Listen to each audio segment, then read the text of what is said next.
Thank you so much for that introduction.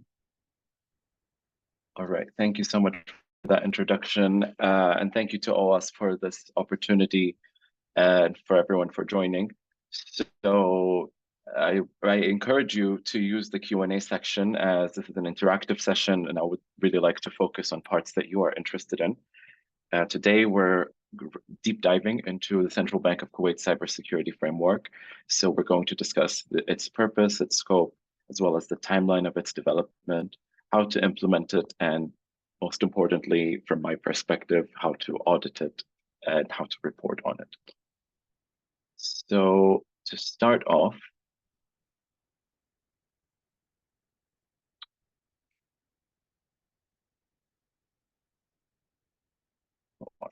sorry, the scrolling.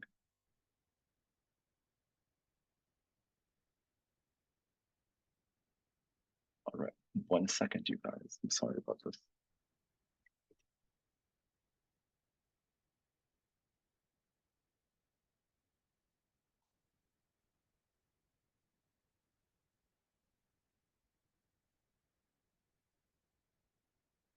Okay, why is it not? Okay, hold on. We are having technical issues.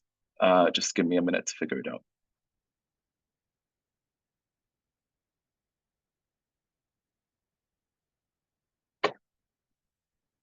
Oh, that works. There. All right. So the issue was that my mouse needs to be charged. So about me, I'm an electrical and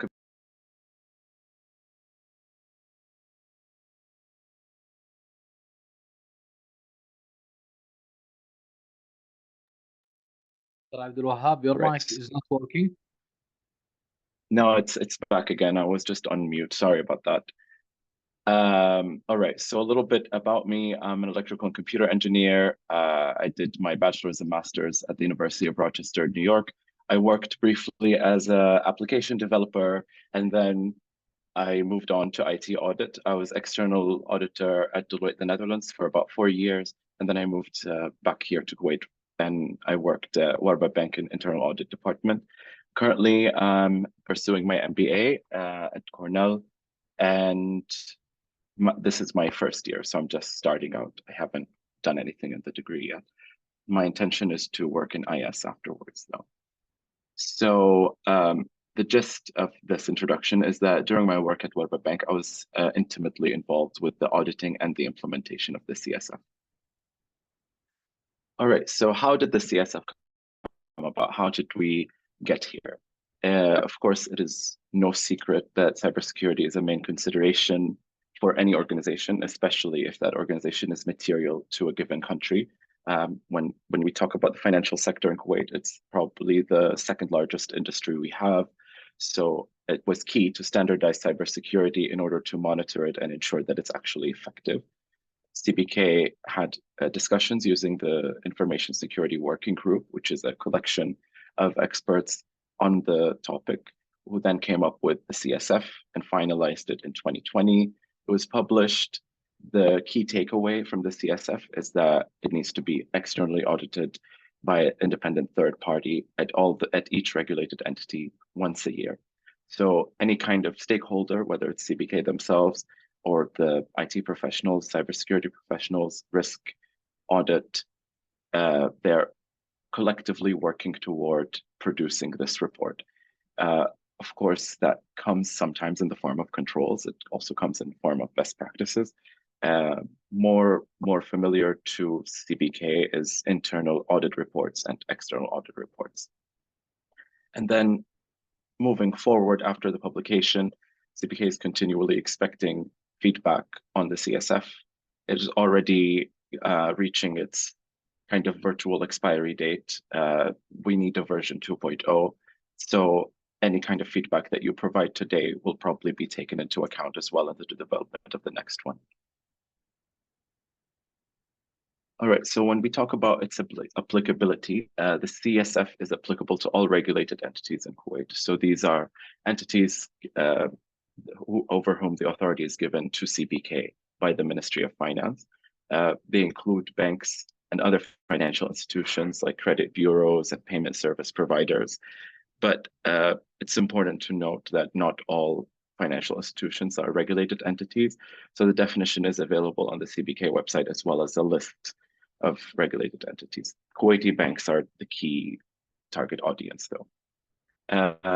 And also when it comes to auditing it, an external auditor needs to provide a report once a year, but they need a cooling off period after they perform this audit twice. They need a cooling off period of 2 audit cycles. So in this case, it's 2 years. If the audit cycle ever changes, then it will remain 2 audit cycles. But as of right now, it's once a year. That's the audit cycle. So 2 years cooling off between each external auditor. There's a pre-approved list maintained at CBK. However, how it usually happens is that you would seek approval from CBK for a specific proposal that was given to you by the third party. So then you will find out if that auditor is approved or not. So before we delve into the different sections, we're starting at the end of the CSF. The end of the CSF is chapters 8 and 9, which are terms and definitions and the glossary. Of course, there are many more terms than the ones I've included here, but these are the ones that I've seen the most ambiguity over, or not ambiguity, but rather less understanding than usual. So the first one we're going to talk about is this asset owner. So when we talk about assets in the context of the CSF, we're talking about digital assets. The owner is also assumed to be the custodian and the user unless otherwise specified. So, for example, in case of a server, the owner is the network manager. The custodian in this case is also the network manager unless they outsource this to a member of their team. That in that case, the custodian would be specified. And then the user, of course, for a given server, you have multiple users. They need to be specified in order to separate them from the definition of the owner. So this is the key point in the definition, is it includes all three, the owner, the custodian, and the user, unless you, as a bank or as a regulated entity, specify the separation of these 3 individuals. A second important term is cloud service. So cloud service is defined as a service that demands access to a shared pool of resources, such as application, server, storage, and network. So when the CSF specifies a cloud risk assessment, it includes any kind of service that accesses this shared pool, regardless of its materiality. In some clauses, it will say any cloud service. In other clauses, it will say significant cloud services. And the term significant is later defined, as we'll go through. So that's an important distinction to make, is your scope of cloud services may be larger than your first perception. The third term that I found interesting is criticality. So criticality is seen as the magnitude of impact in case of failure of information assets on operation. So while it says magnitude of impact, it doesn't really specify where to draw the line for that threshold. So as an entity, you have some room for freedom here. The best practice, however, is to use the entity's risk appetite to define the threshold.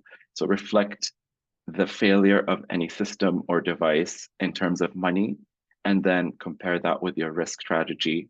And the threshold for cutoff of criticality would be your risk appetite. So anything that exceeds your ability to lose is a critical asset. However, that number or the way to assess that is not specified in the CSF, so you have some room for negotiation. However, there are best practices, as I mentioned.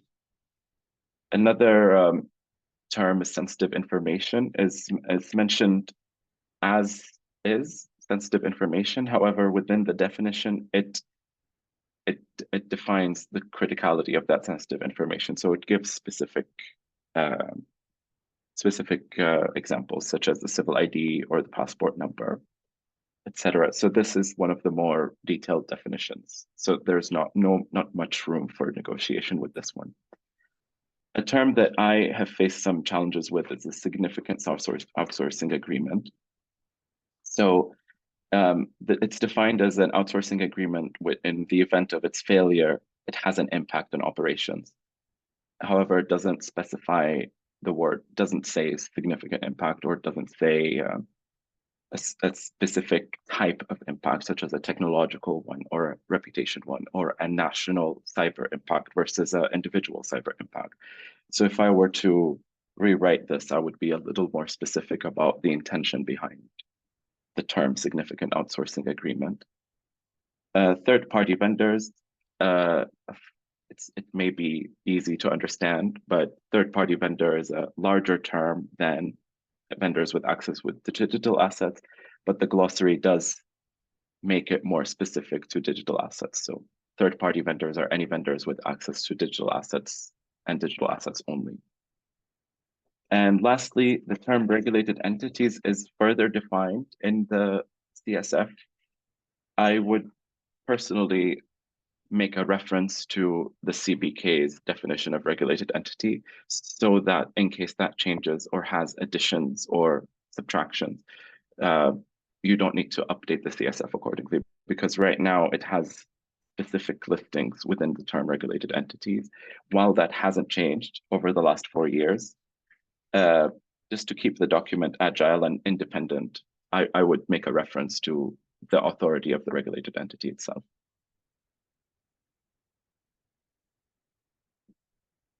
All right.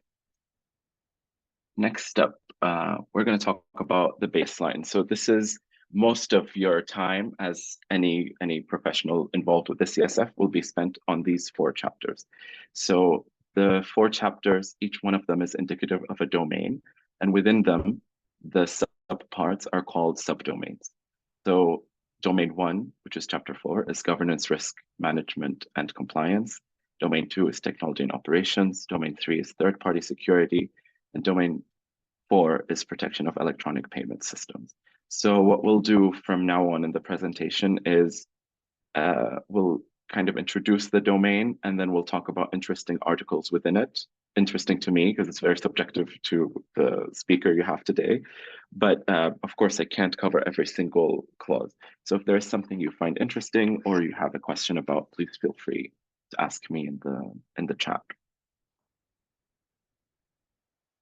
So to start off with the first domain, which is chapter 4, governance, risk management, and compliance. The most interesting article here that I heard has caused some resistance when the CSF was introduced, however, now it's normal day-to-day activities, is the independence of the IS function from IT operations. So this made a structural change in the regulated entity, demanding that the information security function is outside of the IT group and empowered by the board. Empowered by the board means it may report to the board directly, but it doesn't necessarily have to report to the board directly in the same way as audit, for example.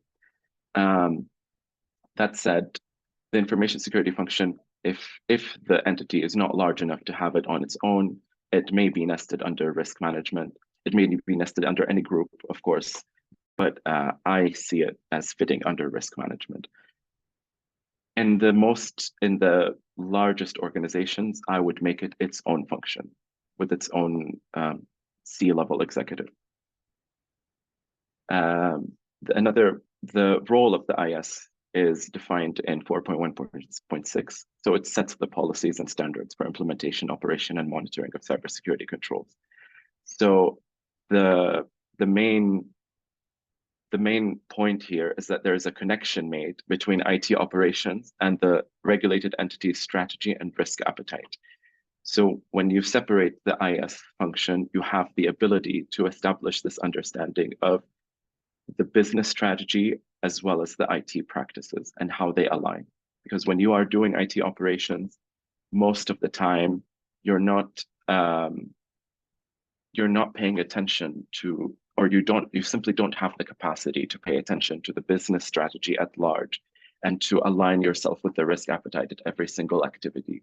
However, when you have a function whose only role is to align these two and to receive the direction from the business and then to communicate that direction in an IT language to the IT operations, you are able to be compliant more easily. So I appreciate that the CSF outlined the benefit in 4.1.6. 4.3.4 is about cybersecurity procedures. Now, when we use the term procedures, guidelines, processes, or standards, we automatically mean the delegation of the approval of this document to an authority that is lower than the board. So when it comes to day-to-day activities of cybersecurity, as long as they are aligned with the at-large policy of set by the information security and approved by the board, it is okay that you delegate its approval to another entity, such as the Business Technology Steering Committee or the specific department within IT. What the CSF states is the regulated entity as a whole. So the responsibility of that can be delegated within the regulated entity. Now, to be more standardized and less generic, 4.4 specifies the way to perform a risk assessment on cybersecurity. So this is the main guiding document for what you will decide to implement the most control over versus what you will lay your hands away from for a little bit. So the cybersecurity risk assessment does need to be standardized. That's what the CSF requires. And that standard approach needs to be documented and approved at the policy level, so at the board. However, it doesn't specify which risk methodology to apply. There are some suggestions in the form of international best practices, and like ISO 31000, that's mentioned in the CSF, but it doesn't specify what to include in a risk assessment and what to exclude and what establishes materiality. If I were to make version 2.0, I would be more specific in this part, mainly because this is a very sensitive topic. I don't think there is much room for looseness in interpretation, especially when it comes to risk assessment.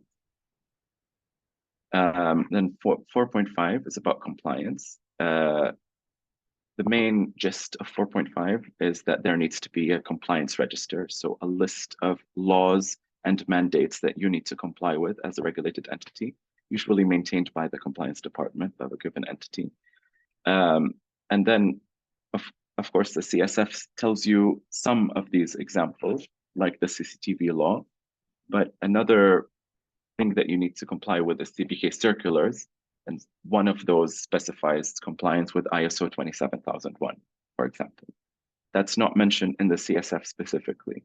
So when you're creating this compliance register, you need to consider both the CSF, its considerations, as well as the circulars, which include, and the example I mentioned is ISO 27001.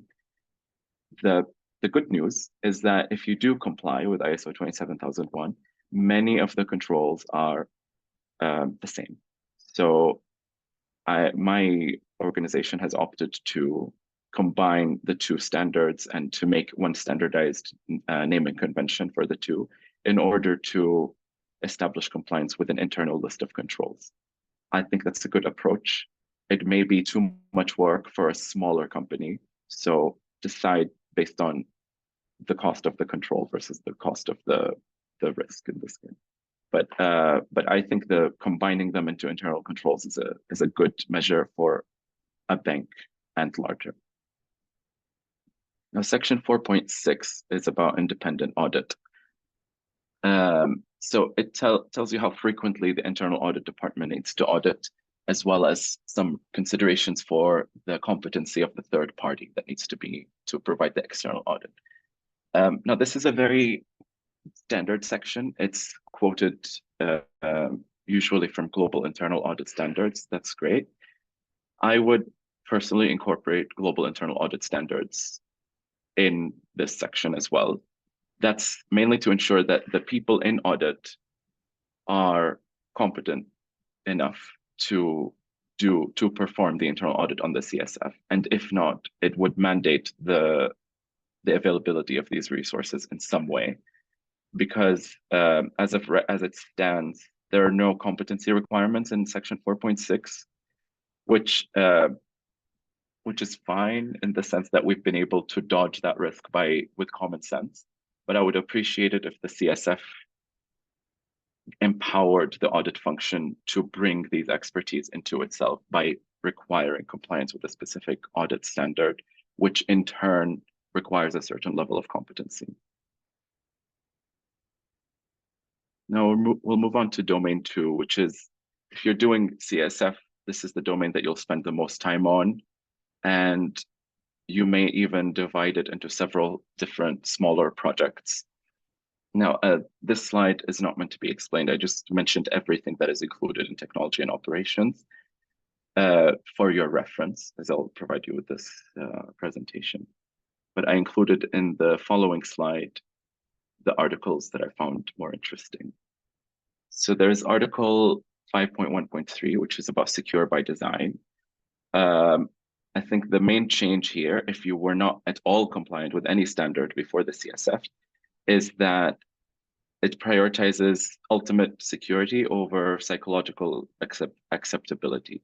So when you used to consider the user experience when it comes to deciding if you're going to need a multi-factor authentication in a specific on a specific device, now you must consider the security over the user experience. This applies to both internal factors like the employees and also external products like the banking app.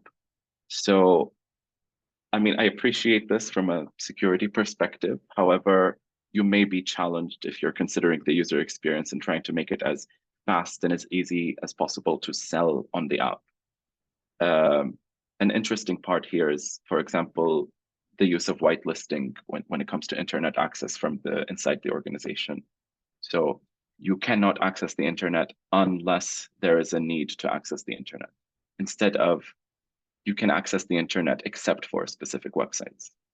So that's a difference for most organizations following the CBK regulations. When it comes to section 5.3.2, it's about which standards to follow. It's a list of suggestions. It tells you to specify within the organization that we will follow the standard and to strictly follow it accordingly, but it gives you a list of suggestions, so there is some room for interpretation there. Examples include NIST, CIS. Following that, there is also standardization of the secure coding practices, which then refers to OWASP, or host for today, as a reference for global best practices. What I appreciate about both of these sections is that they use the terms processes and standards instead of policies. So that means that the escalation line for approval is not as big as the board. So then you're able to update these documents as your own internal processes are updated, as well as the development of the technologies that you're using. So it allows for agile development if you have that in your organization, but also it allows for it naturally, even if you don't use that term. Now, section 5.6 is probably the most detailed. You will spend a lot of time here, especially as an auditor. It's split into identity and access management, remote access management, and password management. It's very basic. I mean, it includes specific instructions, but it's nothing that you haven't seen or heard of before. It's nothing that you're not following already, probably. The one thing I would suggest changing is I would implement multi-factor authentication on all levels, because as of right now, it's remote access and privileged access. While most organizations do implement it for all types of devices, I would make that mandatory with the CSF. Now, section 5.10.9 is about the right to be forgotten. So the data subject, so that's the customer or the vendor or the third party, they have the right to approach you and tell you that delete my data. You need to know what different types of mandates you need to follow in order to really implement this in the best way, because the CSF tells you they have the right to request this and the right for it to be eliminated, for their data to be removed. Then there's a separate direction by CBK about AML, which tells you to maintain the data for at least 15 years. A separate consideration is for fraud and legal proceedings in Kuwait, which the period in Kuwait for as long as you can go before you need to sue someone is 5 years. Forgot what that's called, but so these are different retention policies that you need to follow. So I would, as a compliance department, I would outline you have the right to be forgotten after this much for this consideration, after this much for this consideration, etc. So there's some work to be done internally before you start implementing this article as it is. But it's doable, of course. 5.10.11 privacy impact assessment. I think that was a new consideration for most organizations because it was the sensitive data was not defined internally, but this requires you to identify it and then have controls surrounding it. 5.21 is the part where you communicate with CBK about your threat intelligence management. So this section tells you to communicate your threats, receive threat intelligence from CBK, and also collaborate with other regulated entities to remediate these threats at a national level. The translation of this is the Information Security Working Group, it's ISWG, which contributed in making the CSF, which may contribute in making the next version of the CSF. So it's a collection of experts from different regulated entities, as well as CBK itself, as well as consultants to perform the threat intelligence activity, but also to develop the policies like the CSF.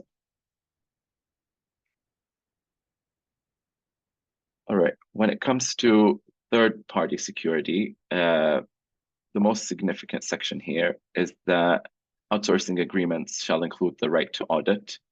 So many contracts automatically became non-compliant with the introduction of this because many contracts did not automatically include this, especially when it comes to outsourcing your data center activities, for example.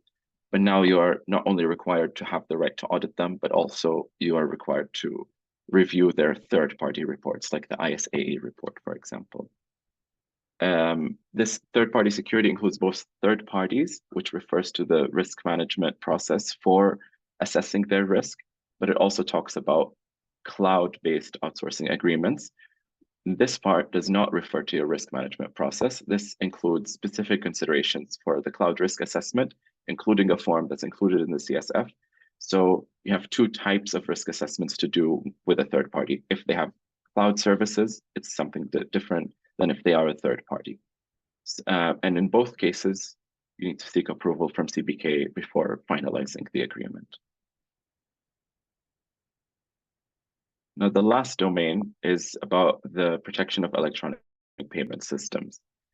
So this is separated into two main subdomains. The first one is common security controls. An example of an electronic payment system is the ATM. Since sometimes for banks, this is outsourced to a party that is considered a third party. When you cover that third party in this section, third party security, you don't then need to come and reconsider common security controls unless you are the owner and operator of your electronic payment systems. 7.2 talks about fraud transaction monitoring. However, to establish real compliance, you need to consider this when it comes to monitoring fraud, and also AML instructions, which are separate, which some of the AML instructions are e-payment related. So of course, there are AML instructions that don't involve technology. That's not the work of an IT auditor, but having that dual approach is the way to establish real compliance. So not only reading the CSF, but also referring to the CBK's instructions on AML that are technology related. Now, the last slide I have for you is if you establish compliance with ISO 27001 or the NIST framework or PCI DSS or the three of them together or some kind of combination, it's very easy to then comply with the CSF as long as your documentation is streamlined in the way that is expected by the external auditor. If you have never complied with any of these standards, well, I mean, that's not possible now. It's been far too many years since this was released. But in a world where you weren't complying with anything, or if you were a startup that's becoming a publicly shared company that's going to become a regulated entity, then the CSF is a good place to start to then establish compliance with these other ones as well. So they're kind of all in a circle, and if you have one, it's not easy to jump from one to the other. But I wouldn't consider them separately because I think that's too much work. All right. Well, thank you for your time today. And I'll look at your questions. We have this question from Rashid. How did you tackle the control mandating third-party audit while applying the CSF in Warba Bank? All right. So this is a suggestion. I'm not going to talk about Warba Bank specifically. But when you talk about third-party risk assessments, there's a consideration when that third party is not a cloud service. You can do a third-party risk assessment based on your risk management process. So as an IT auditor, it's the easiest thing to do is to refer to the risk management process, see how they do third-party risk assessments for any other third party, even when they don't have access to technology assets, and then apply it accordingly. If there is no risk assessment process, then that is an issue of its own, and then it's your duty to report that. When it comes to cloud-based, the CSF is very detailed. So just follow the form that's within the CSF for the cloud audit. And in both cases, actually, there's a mitigating control because you need to get the approval from CBK. If the approval was not provided or if they've requested extra work from you, then you'll know before you sign that agreement. So easy to be compliant if you do the work early enough and communicate it to CBK accordingly. So Tahir, yes, we will have the session recorded. We can share it with you if you leave your email. Also, Mr. Abdulwahab, there is a question from Mr. Bashar Abdulhadi. He said that the framework just for bank or also applies for financial institutions such as insurance companies, exchange office, payment gateways, or aggregators, etc. Thank you so much. So it's for all regulated entities. So that not all banks are regulated entities, but most banks are. So all Kuwaiti banks are for sure, but not all foreign banks are regulated entities. Then you have insurance companies, exchange bureaus, credit bureaus, payment providers, and aggregators are also regulated entities. They used to be nested under banks, but now they're their own thing. Thank you for your question, Bashar. I have a question from Mr. Sandeep. Approval for CBK is required for new outsourcing third party. What about existing third party agreements which are already existing? All right. So my approach to this was to have everything approved in bulk. So to do the third party risk assessment, because that is a requirement by the CSF, even if it's an existing third party, and then to send that in bulk as one big request. However, if it's grandfathered, there is the compliance department of the regulated entity will be able to communicate with CBK it's possible to get an exception, but it depends on the materiality and the significance of the agreement, what kind of data they have access to. Those kinds of questions will be requested by CBK typically. You mentioned NIST CSF. Is NIST NICE Workforce FW also included, or is there a separate policy for CSWF management? Okay, so the workforce I'm assuming is something similar to ISWD, but these are all suggestions within the CSF, but they are not, the compliance to the NIST specifically is not required in the CSF. The compliance that is required is ISO 27001. So while there's a lot of overlap, I wouldn't assume that if you're compliant with NIST, it's also CSF because they're separate. NIST has tiers and like levels of compliance. It's not like 1 or 0 the way this CSF is. Mr. Abdul Dawood, yes, of course, I can take your email. Thank you for sending it to me. Perhaps you can also send it to the leader's Zoom account too, so that they also have it. Thank you.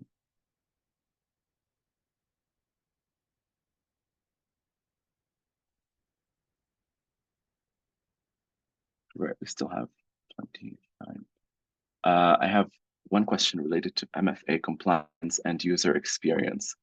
How do you strike the balance between security and compliance? Because often speed is also valued over security, which makes it harder to implement cybersecurity. Well, thank you, Ms. Najda. So the CSF requires MFA explicitly for remote access and privileged access. It doesn't specify it for any other users. Of course, okay, if I was creating this control, like really just considering security, every asset, of course, has a value associated with it. It has a criticality to the institution and also has access to different assets. So if you wanted to not have MFA, I would give the user a separate device for web surfing, for research purposes, for marketing purposes, for design. That device would not have access to the organization's pivotal data, but it would give them that experience that they need as a designer, for example. This is a specific person I had an issue with when we did give them a separate device, and that worked. But when it comes to a device that has access to the organization's data, I think you just have to accept the fact that it will be a little slower.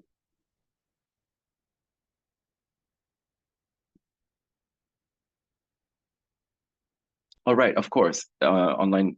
Thank you, Rashid. Online banking MFA is for external users or customers, but yeah, that's also, of course, required, but separate from the technology and operations domain. But thank you for bringing it up, Rashid. Yes, of course, have MFA for your online bank.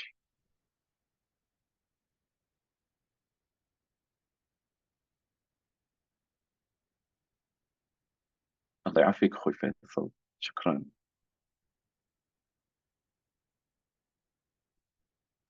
So, is there any more question?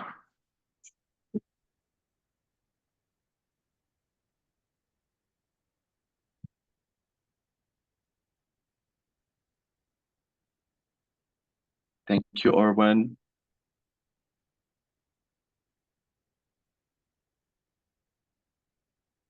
So the specific way of the MFA is in a separate mandate by CBK. That mandate is about protection from fraud of e-payments. It's a very long name, but that one, it's changing as the technology of MFA changes. So you can have it by email, you can have it with the app, you can have it by SMS. But I appreciate that the CSF didn't specify it. It requires MFA, but the way of having it is then specified in a separate circular by CBK, and that circular is updated more frequently than the CSF based on the technology.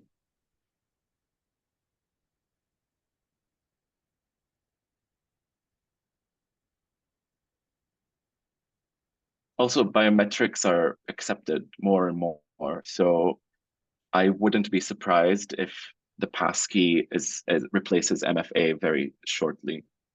But I don't have any information about how fast they're planning to accept that.